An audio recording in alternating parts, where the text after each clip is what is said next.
figured this would be a good way to start this specific speech. Although I was going to do something more, but I did this at 9 o'clock at night, so this laziness is all you're getting. But I don't want to make this speech any longer than it's probably going to be, so we're going to get right into how to draw a portrait. Usually I look on Pinterest for my references because of how many options there are. So the base starts with a basic square and triangle.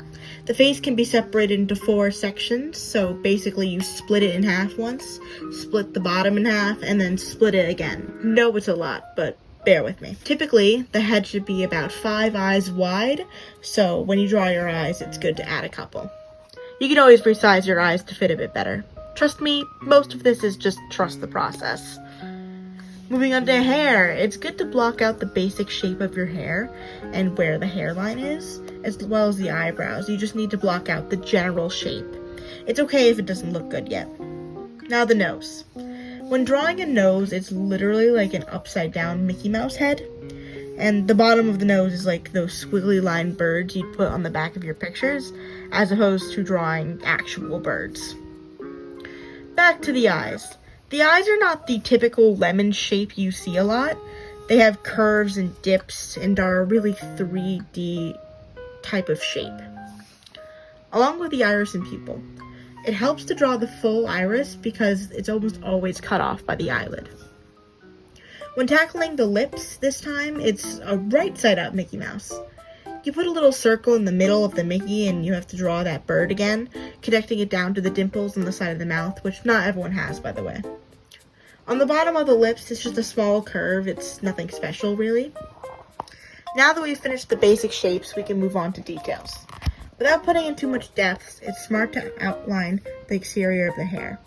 With straight hair, it's a bit different considering it's more flat and less voluptuous, if that's the right word. When working on the upper half of the body, I just wing it, honestly. As long as you make the general outline of the shoulders and chest, it will most likely end up okay. It will not look good until we start shading, so I'll skip to once the outline is done. Okay, now that we're here, and believe me, I know it doesn't look good yet. I typically start with the hair. Since I'm doing curls, it works differently. With straight hair, you go with the lighting and have straight shading, curving with the light. With curls, I tend to do small strokes or spirals, leaving sections of lighting for the curls to bounce off. Then I finish the hair by adding the stray hairs off the ends, which I will time-lapse here. Now the annoying part, the skin.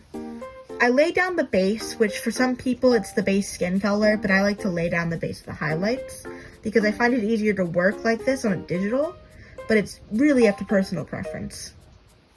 It's hard to explain how this works, but I really follow the shadows of the reference. Where there's a shadow, I add it in. Don't be afraid to go really dark with your shadows. Trust me, the shadows are a lot darker than you think. Shading around the eyes is not too difficult because of how the face is. You know, 3-dimensional. Above the eye and below will always be a bit darker than the area surrounding it. When you are working on the lips, the top lip is always darker than the bottom lip because of how your lips curve in as opposed to your bottom lip curving out. Honestly, the best way I can describe shading is to just wing it. If you have a reference and can pinpoint where the shadows start and end, as long as you follow that guide, it should end up looking okay. The same rules apply to the shoulders. Apply the base and follow the reference, and shade in the darker sections of the reference. The last thing I do is go back and erase some parts where the highlights are very bright, like on the shoulder, irises, and nose. And that's what the drawing looks like. After you're done doing all these highlights, it should look a lot better. Of course, this doesn't look perfect because I did this in an hour, so I wasn't really too focused on the exact face shape, but you can see me going back to try and correct it a little bit. But this is it. This is the finished drawing. Hopefully this helps if you ever want to draw a portrait anytime in the future. Thank you.